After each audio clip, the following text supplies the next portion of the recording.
এখন যে গাছটা তোমাদের দেখাচ্ছি একে আমাদের গ্রাম বাংলায় বলে আঠা ফল গাছ।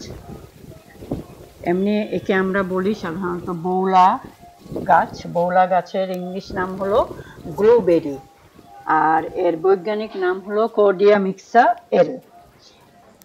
এই গাছ প্রাথমিকভাবে এশিয়াতে, সেই সাথে সারা বিশ্বে, বিশেষ করে গ্রীষ্মমণ্ডলীয় অঞ্চলে একে আমরা দেখি।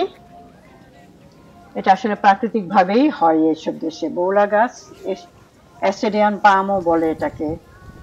এটার ফল সাধারণত এপ্রিল থেকে জুন মাস পর্যন্ত দেখা যায়। থোকায় থোকায় সবুজ ফল হয় এবং পাকতে শুরু করলে চেহারাটা কালো বেগুনি হয়ে যায়।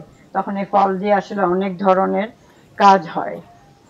বিশেষ করে এই রঙিন ফলটা দিয়ে রঙের কাজও করা হয়। ওষুধি হিসাবে এর আসলে অনেক ব্যবহার হয়। পাশাপাশি এছাড়াও এটা দিয়ে আমরা আসলে অনেক কাজ করতে পারি। এর কাণ্ডের ছাল থেকে প্রাপ্ত তন্তু দিয়ে দড়ি এবং মোটা দড়ি তৈরি করা হয়। তারপরে সবুজ পাতা সজনে পাতার সাথে মিশিয়ে টিংটোরিয়া করার সাথে রং করার কাজে ব্যবহৃত হয়। এর বেগুনি ফলের রস রঞ্জক হিসেবে ব্যবহার করা হয়। এর কচি ডালের ছাই সাবান তৈরির কাজেও ব্যবহৃত হয়। ফলের আঠালো পিচ্ছিল শ্বাস আঠা হিসেবে ব্যবহৃত হয়।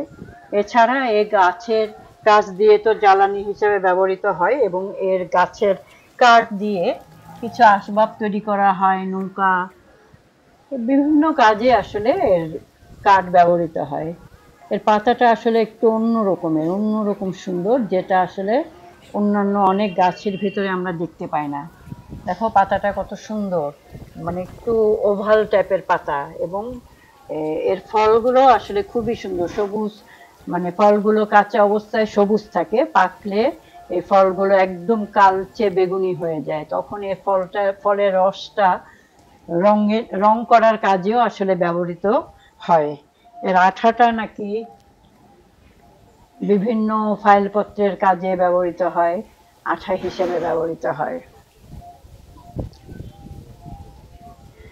পিচ্ছিল যে ফলের যে আঠালো পিচ্ছিল শ্বাস হয়, আসলে আমি এটার ফল কখনো খাই নাই। আমার মনে হয় গ্রাম বাংলায় অনেকে এটার ফল খেয়েছেন। ভালো